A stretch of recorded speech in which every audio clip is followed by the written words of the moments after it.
Osobný vlak 3969 linky S2 zo smeru Čapca. Pravidelný príchod 14 hodín 12 minút, príde k nástupišťu 4, koľaj 20. Osobný vlak 3969 linky S2 zo smeru Čapca. Pravidelný príchod 14 hodín 12 minút, príde k nástupišťu 4, koľaj 20.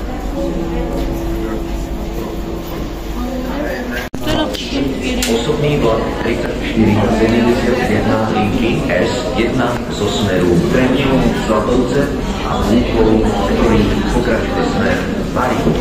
Nesúdská ulička, Stredný a Lúky, 14 hodín 19 minút, príde k nástupišti 4, koľaj 10, sektor E a H.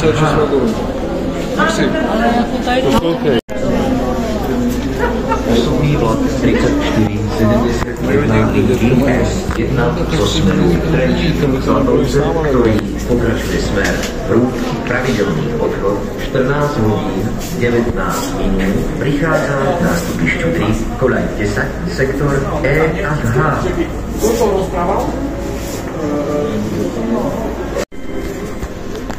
Stanica Žilina.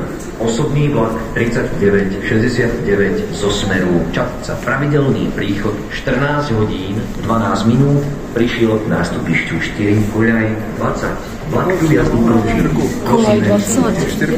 Stanica Žilina.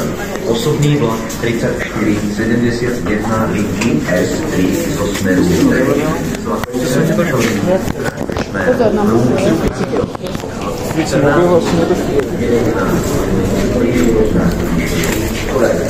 sektor E a H.